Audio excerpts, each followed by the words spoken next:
Welcome in, everybody, to Unbreakable, a mental health podcast with Jay Glazer. And, this podcast, it allows me to kind of run the gamut on guests, but also allows me to bring my best friends on.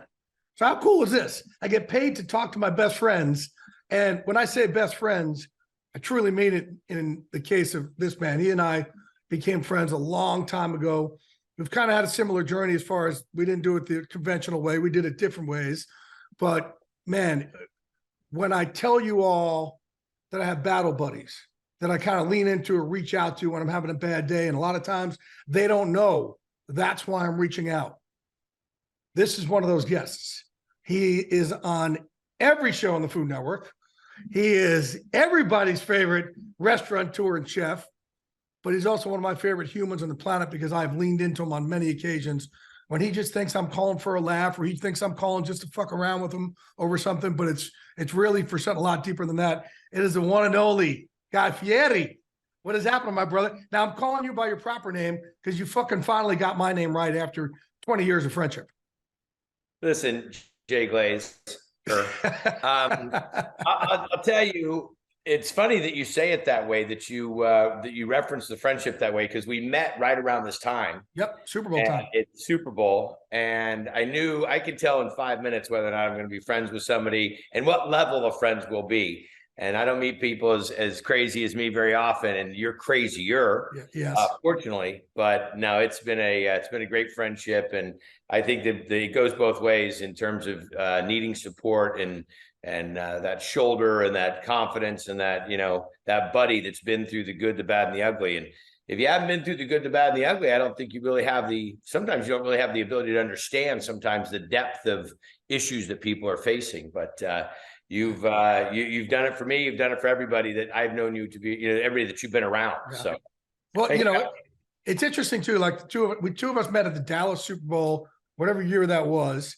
15, 20 years ago, something along those lines. We were doing a show he was on the pregame show with Fox, but then I saw him out at a party. I think I was with the cast of Sons of Anarchy, and you wouldn't let me leave the party because you're like, dude, I've got to talk to you. The way you've done your career. And I'm like, no, the way you're doing your career. And you and I think we were kind of at the same point. Like people were kind of like almost trying to figure us out at that time. We're two crazy men that were just doing it different than everybody else. And people were almost trying to figure us both out. I think that was it. I don't know who is not letting who leave the party, but let's not get into semantics right now. Let's not. Or we can talk about you, me, Sean Payton, and Snoop Dogg in New Orleans. But and do you remember the other guy with us? Okay, so here's one for y'all. It's me, you, Snoop, Sean Payton, and Sean is convincing a player to come train with us in our MMA program out in LA, and the guy agrees. Do you remember who that player was? No. Aaron Hernandez. Oh, you told me this. He was with us. He was sitting there with us. You told me this, Jay. That still trips me out. That was he said yes, and that's when he got busted. It was hazy in that room. I think it was very hazy in that room. Thanks to Snoop. Smoking cigars. Aaron Hernandez. Thanks, Jay. What a way to kick things off. How about that though? And he agreed and never made it. Thank God, because he got he was murdery and got arrested. All right, let's talk about positive things. Let's go back to all right. I want to hit your career because when you and I get deep, and people see what you are now, people have no idea how you started, and so I want to go back to the beginning. Like, how did you even break into where you were, where you became a chef? Like, bring us back to the beginning. It's incredible. I love the journey. I like how you just dropped in break in, Jay. That's really nice because I know what you're going to end up telling people, and that's not. I'm not going to talk about that. I'm not going to talk about you breaking into my house at 4:00 in the morning. I'm not going to do it. I just won't. I won't do it. I'm not the one that lost the key. You couldn't. I'm not your assistant. That's your fault. You almost got me killed. I didn't almost get you killed. You decided to be Batman and scale my house 20 feet and break into my house. I didn't forget my key. Otherwise, I forgot the code. Outside. Otherwise, we're sleeping outside. Anyhow, I forgot my code. You were going to do this. Anyway, go ahead. I knew I was getting drugged in this. Let's talk about something positive. So anyhow, I grew up in Northern California. If you ever saw the movie Outbreak with Dustin Hoffman, That's the little town that I was raised in, a little town called Ferndale. Amazing place. If you ever get a chance to go see it, amazing place. I just shot a show about it, a 1-hour show on Food Network, Guy's hometown. Flavourtown to Ferndale. That's the name of the town. Oh, wow. But so I grew up in this town. My parents both worked. They had a small business, Western clothing store, and both really hardworking people, both good cooks.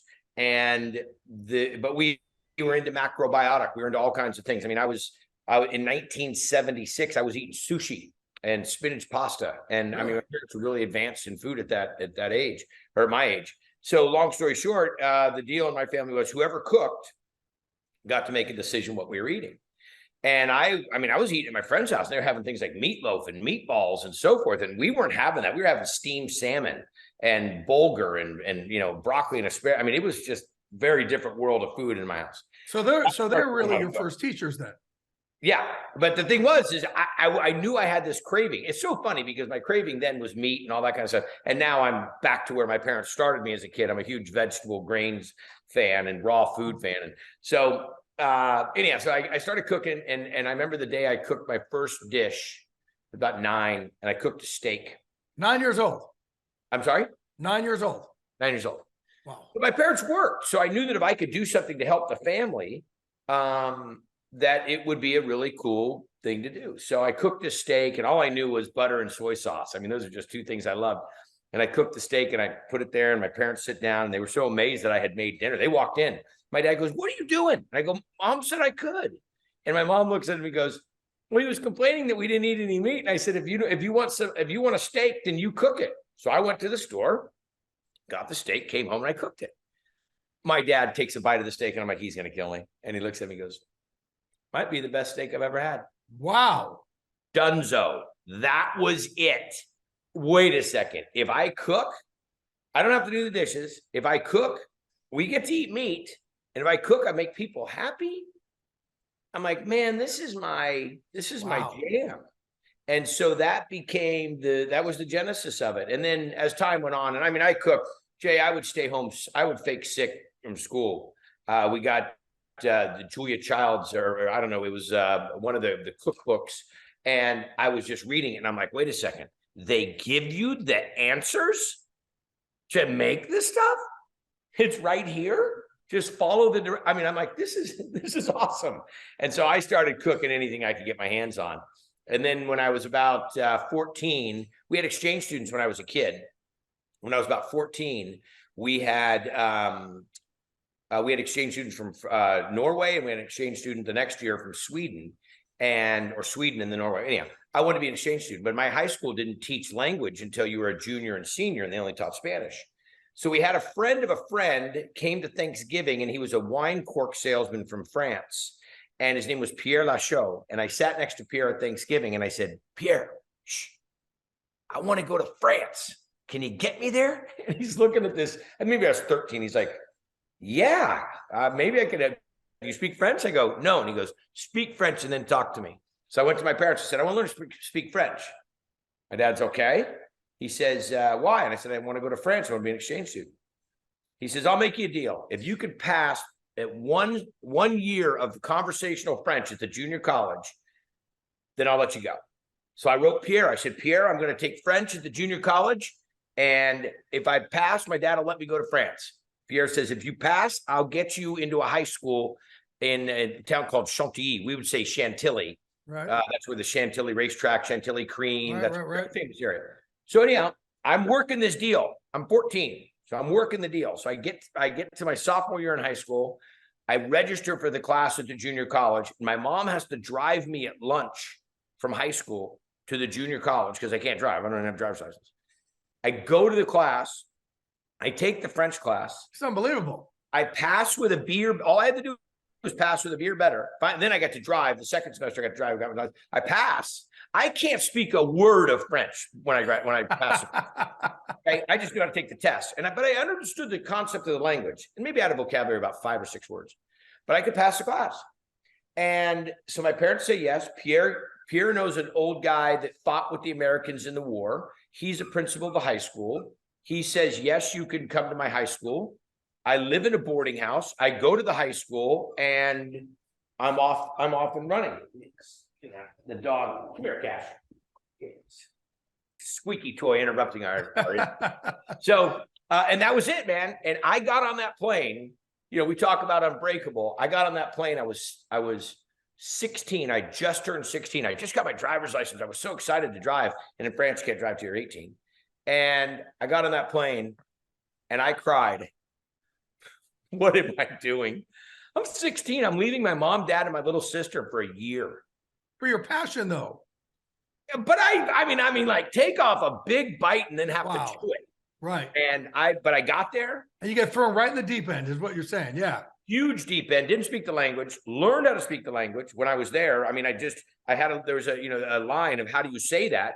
Kept a note, a pad and paper. If someone would say a word to me, I'd write the word down. I'd get home at night to my room because I didn't live with a family. I lived in a boarding house. And I would conjugate the verb and conjugate it past tense, future tense. And then I'd put it on the wall. And if it was a noun, I'd make the translation, put it on the wall. And then that's how I learned the language. And by the time I left, I could speak at about a 5th grade level. I could read at about a 2nd grade level, write at about a 1st grade level, 2nd grade level, but I could get through it. I mean, I could go anywhere I wanted. And it's when I ate food in France, I was 16, I ate food in France, and that was it, man. I wrote my parents, I said, I know what I'm going to be. I know what I'm going to do. Came back, never finished high school, went straight into college, graduated college. Wait. How do you not finish high school and go straight to college? A GED? Because no. Again, Jay, it's just like you, brother. It's a little bit of the hustle. Okay. I had taken the junior college classes with the permission of the school and my parents. So I was already in the system. Oh. So I just went back to the junior college and just signed up for more classes. So the high school calls. My senior year, everybody's driving to school for the senior year, kind of the parade of cars going in. And I just peel off and drive and go to Eureka, which is the big town where I'm from, or by my town. And the counselor and the principal called my dad and said, hey, Guy didn't show up for the first day of school. And my dad said, yeah, I don't think Guy's coming back. He's not coming back? What do you mean he's not coming back? Yeah, I think he's going to go to college. He can't go to college. He doesn't have and he's like, well, I don't know. You have to talk to Guy about that. So they keep calling me. And by then I was enrolled in school, had a job working as a flambe captain, as a tableside cook at a fine dining restaurant, and went on to college and Sacramento College. And then I went to UNLV, graduated UNLV, came out of there, got into running restaurants. That opened my first restaurant when I was 26. Did the restaurants, opened up. Wait, what was that first restaurant? Johnny Garlic's. Okay. So you're in California. So we came up to wine country. I didn't want to be quite back in Ferndale up in Northern California. I didn't want to be in San Francisco. I didn't want to be in a big city. I wanted to raise my family in a cultural environment where we had good connection to the farms and the community, and there were cultural, community events and street fairs and farmers markets and that kind of stuff. I wanted to be very in touch with my kids' schools. I wanted to be in a big little town. But how did you get the money to open your first restaurant? Well, that's another deal, Jay. So I went to college in Vegas and I bet it all on red. No, I'm just kidding. So I wouldn't put it past you. I went to, actually, I was not a gambler, but I was the great pawn shop. Because I always had money. I worked my butt off all through. I paid my way through college. That was a deal. I didn't want my parents paying for college. Wow. As soon as I was independent, I'm like, you did your job. Thank you very much. And I have the best parents in the world. I love my mom and dad and couldn't say thank you enough. But I'm like, I can do this. I can do it on my own. And so I paid my way through college. And so I was very frugal with my money, but I always had money. My dad was always a thing about have money in your pocket. And so people would come to me in the dorm or in the and say, like, hey, man, I got this football bet coming up and you want to buy a TV? I'm like, well, yeah, I got $20. I'll give you. No, it's just a $200 TV. I said, well, I'll hold the TV. You win the money. You just give me back. You double my money back and we're good. Otherwise, I keep the TV. Okay. It got shady, Jay. Anyhow, the point was when I opened Johnny Garlic's with my buddy or this guy who was another manager in a restaurant chain that I worked with, we found a great deal on a restaurant. We tried to get a loan. The loan process was going to take too long. This was got to get the deal done today. I only had $5,000 to my name. Lori was pregnant with Hunter. We had a car with 400,000 miles on it, a pickup truck, and 2 Rottweilers. And I called my mom and dad. I said, I found the place. I got the deal. I can't get this loan to go through, and I need to make this happen. My dad goes, I guess, hang on a second. Penny, guy's on the phone. He found the restaurant deal. You good? He goes, yeah. He goes, all right, we're going to mortgage the house. How much you need? Wow. So my parents are 1 year from retiring from their business, our home that I was raised in, and my dad mortgages $50,000 off it and lends me $50,000. I paid him back in 6 months. Wow. But that was how it started. Okay. And then, well, so that's, which is great. I want people to understand this too. Every time we have a guest come on and they talk about success, it is about hustle. It's about outworking the world. That's how your dreams come true, right? You're the luckiest guy in the world when you outwork everybody in the damn room. Is that luck?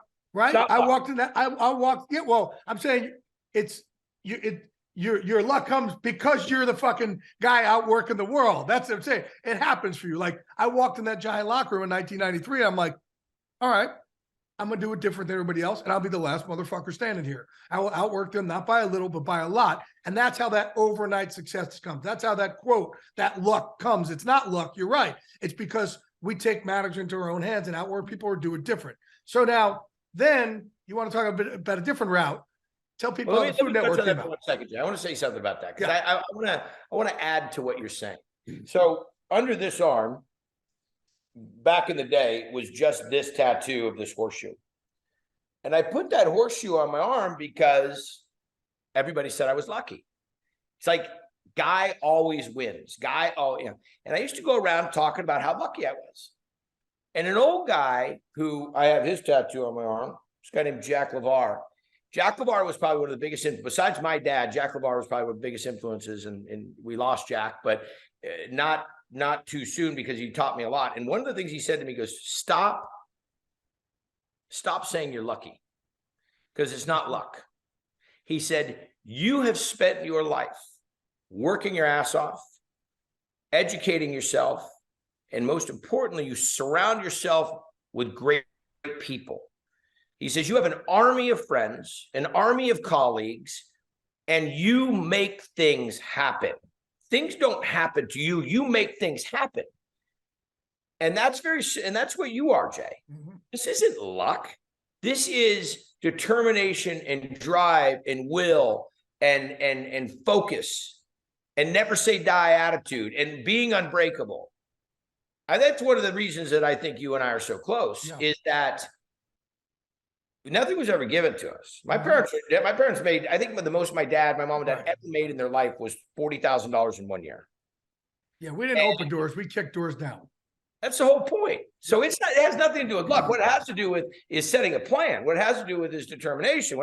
So all of those words all equal getting the goal or having the success. And luck has nothing to do with it. Right, so I don't want people, here's the thing, Jay, I don't want someone to look back at it and say, I'm unlucky.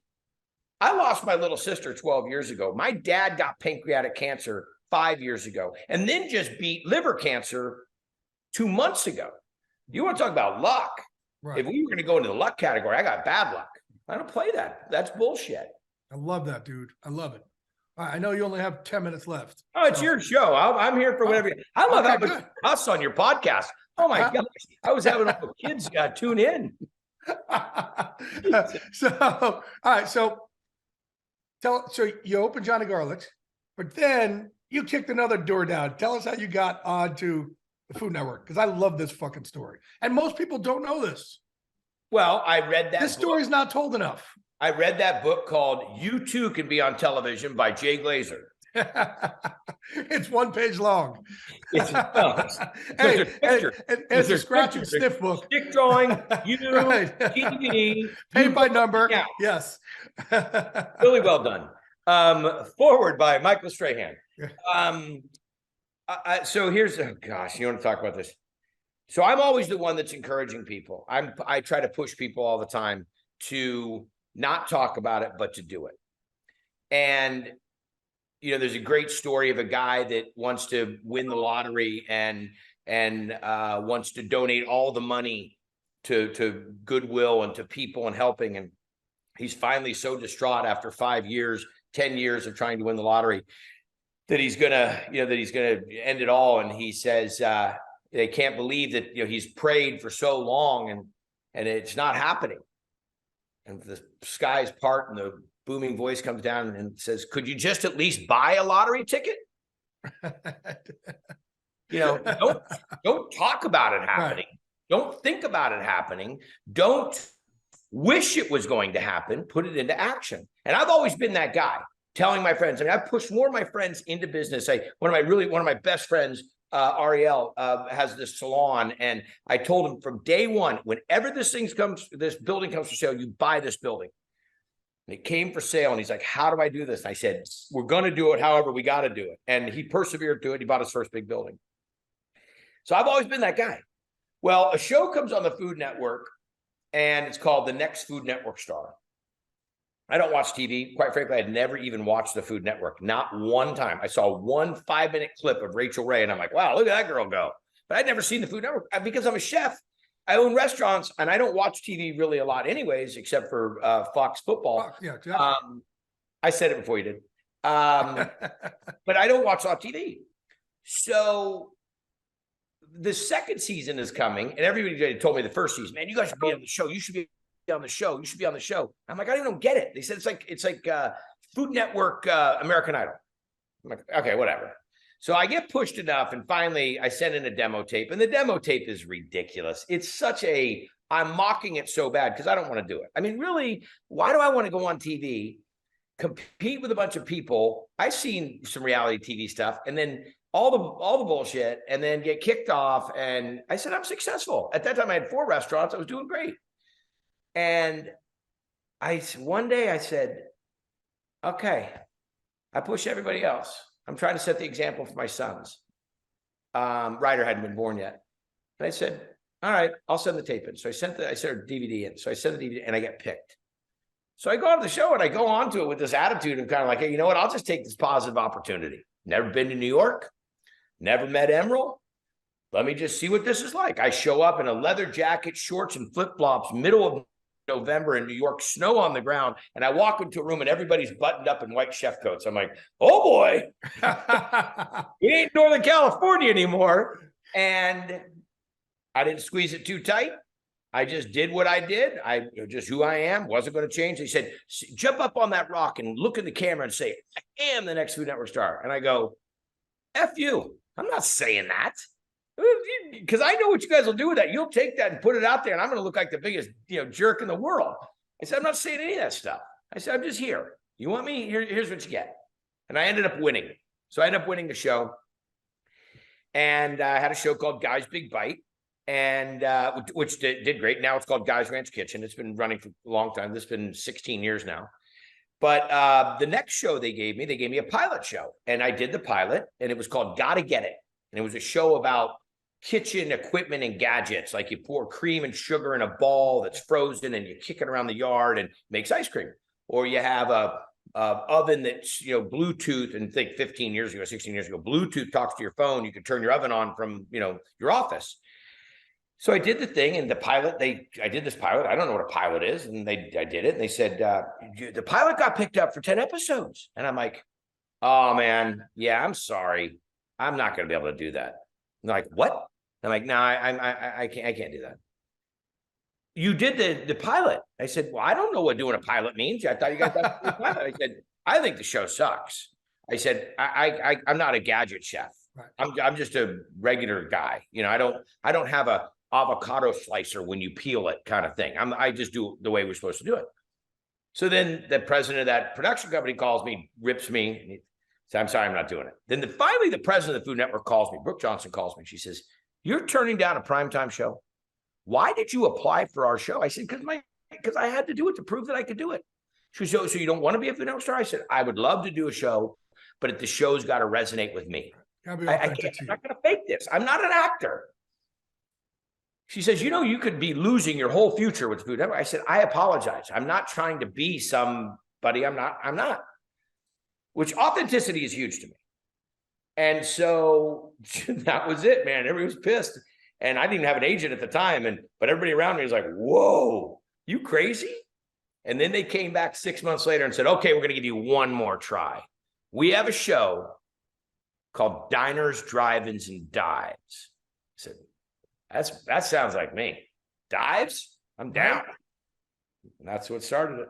Wow. Could you ever imagine that? Like when at one point did you realize like, oh my God, my life has changed?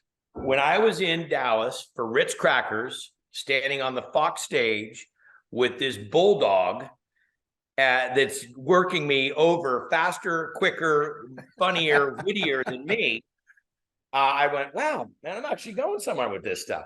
I don't know, Jay. It's been, when I look at the things that, I did an event the other day or a couple months ago with Tim McGraw. Love Tim McGraw, great guy. And we did a fundraiser raising money for veterans, active military, and first responders. I did a food and wine side of things and an auction. Tim did a concert. We only did it for 500 people. Then we had a celebrity softball tournament the next day. For just a small group of people. Right. We raised over $1 million. But more importantly, we raised a ton of awareness. And as you know, because you work with veterans a ton, and you know what is needed inside of this, if the world could really comprehend what veterans go through, they would be, they would stop in their tracks and say, wait a second. And everybody open their wallet and bring them in. Attention to this. Yes, yes. So when I get to do things like that, when I can recognize my influence. No. But I want you to go back to Diners, Drive-In, and Dives. At what point, when you're doing that show, you realize, oh my God, I am yeah, I am a television star now. I'm not just the guy from Johnny Garlic's anymore. Like, oh my God, shit has changed. None of it really hit me right between the eyes, like really got me. Doing Make-A-Wish Foundation, which was probably my favorite thing that I've ever done with my career, working with kids that are terminally ill, having lost my sister to cancer. That was something like when these kids could go do anything, they could go anywhere, they could meet anybody they want. You would assume, I'm surprised how many celebrities won't participate in Make-A-Wish. That still blows my mind. But for me, it was like, they want to be with me. They want to, so these kids would come to Triple D and I'd spend. So that was probably one of the big, like, wow moments. Like that's, but I'll be honest with you. And this, not to sound Hollywoody, but when I got my star in Hollywood, I had restaurants right around the corner from Hollywood Boulevard and from where all the stars are. And I remember walking by them, going to the bank. When that happened, my dad had just beat pancreatic cancer. Matthew McConaughey came and spoke on my behalf. Hunter spoke on my behalf. A bunch of my friends and fans were there. That was the moment I kind of went, unless they rip up the sidewalks in Hollywood, my grandkids will see that name.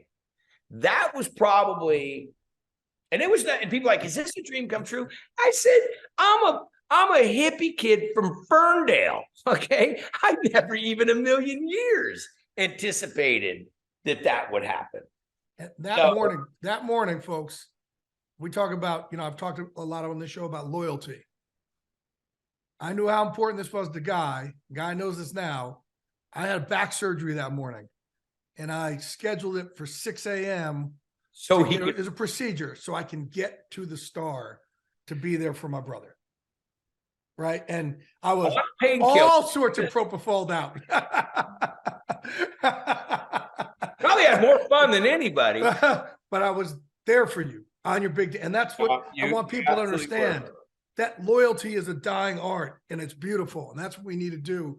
And man, to see you up there that day again, I was a little hazy from the anesthesia, but I'm sitting up there too. I'm going, oh my God, Matthew McConaughey's introducing him. And like, look what he's become. But the difference is, from the day I met you to now, you've never changed. The authenticity has stayed the same. And that's where people, I think they looked at us a certain way. These fucking crazy guys, who are these guys? But we've never changed. So the authenticity is what our equity really is. You just touched on something, Jay, that I think we have to flex on more often. And I don't know why that's my word these days. lean into, flex on. We always assume that people know how much we love them and how much we respect them and how much we honor them and how much we would do for them. And unfortunately, we have this perception in our mind that we don't often explain or share or lean into as we need to. You did that day. I mean, you do all the time. Jay doesn't send me messages, you guys.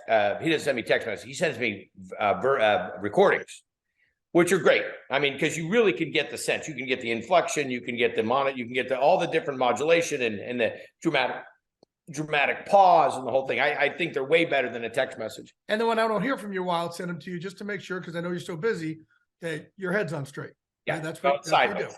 But right. The thing is I think, and that's a great thing. It's part of your book, Jay, which I've shared your book with so many people. And it's so interesting because you gave me like 10 books and I have them in my office. And I think I'm down to like 2, because it'll be every once in a while when someone will be here and we'll be talking and they'll kind of be giving me some of this, because I'm, one of the older guys in my group, and someone will be talking about it and say, hey, my cousin's going through this thing. I go, you know what? I got this buddy.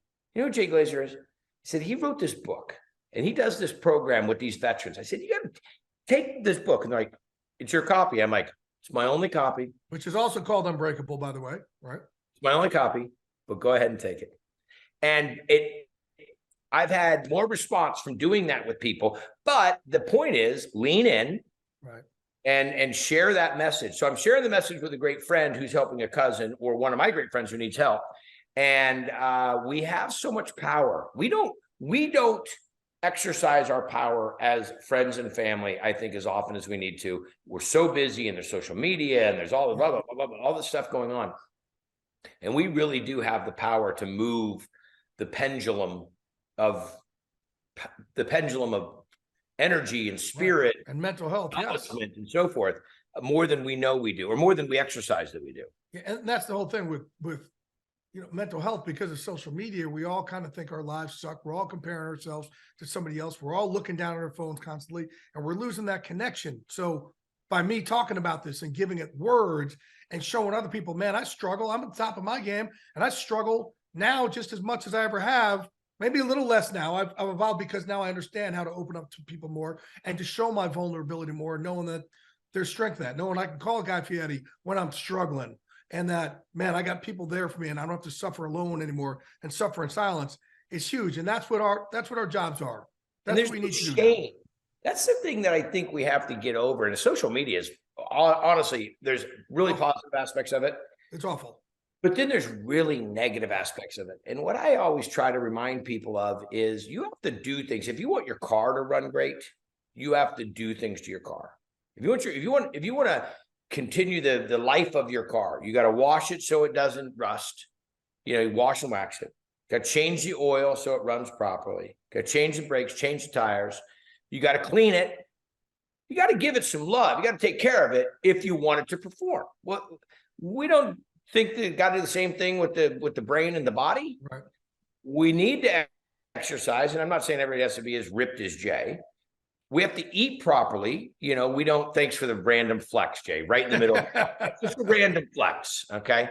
But my 17-year-old son, Ryder, who's a junior in high school, and we're talking about it, he says, I really want to get ready for my senior year and playing ball. And I said, then let's get focused on what you're eating. I said, because it's like me putting bad gas in the car. Right.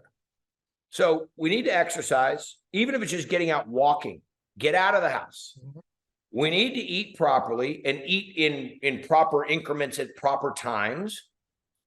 We need to have the discipline of communication. We need to step outside of our comfort zone of just sitting in the house watching TV or playing on social media, and make sure that we have human contact and interaction. There's all these little simple principles. Basically, it's all the stuff they taught you in kindergarten. Right. Yeah. And take care of yourself, feel good about yourself, get your hair cut, shave, wear clean clothes. I mean, do these things that add to your self-value. And I just look at this all the time when I see someone spiraling or and I have a good friend of mine who, I'll watch him starting to dip, and I'll catch him, and I'm like, hold up, what is up? And I know what that means. And I'm like, okay, well, let's go right to the beginning. Have you been going to the gym?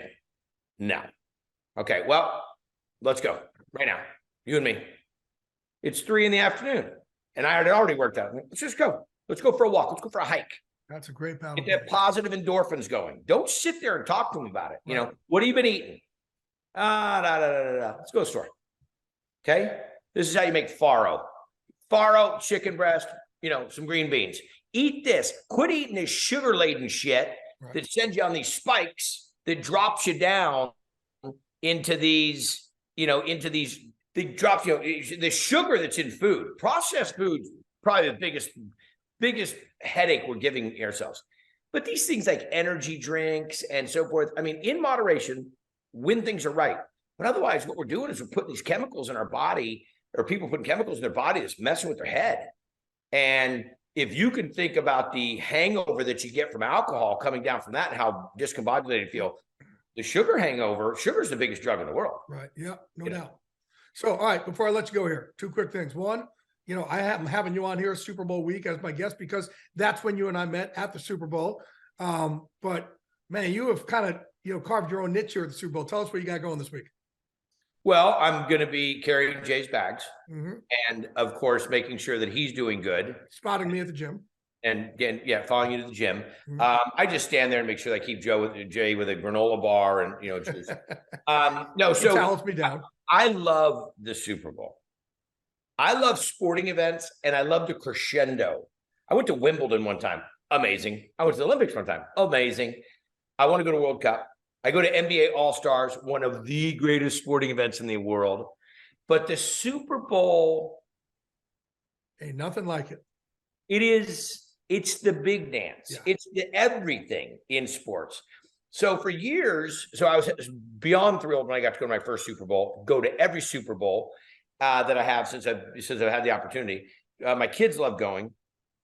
But this year, so every year I've gone and I've done for the last 5 years, I've done this great tailgate program. And I've been talking to people like, I want to take it to the next level.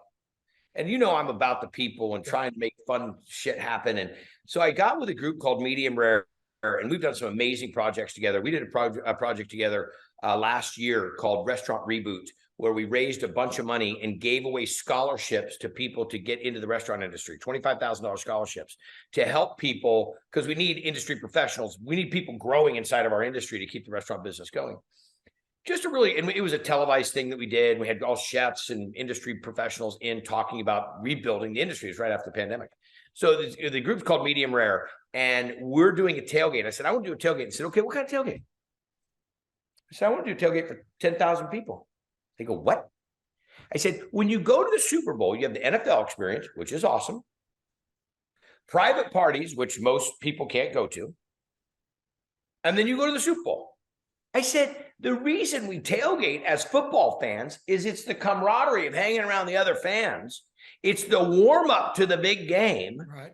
And that's what, as a Raider, I'm an Oakland Raider, LA Raider, Las Vegas Raider. I'm a Raider.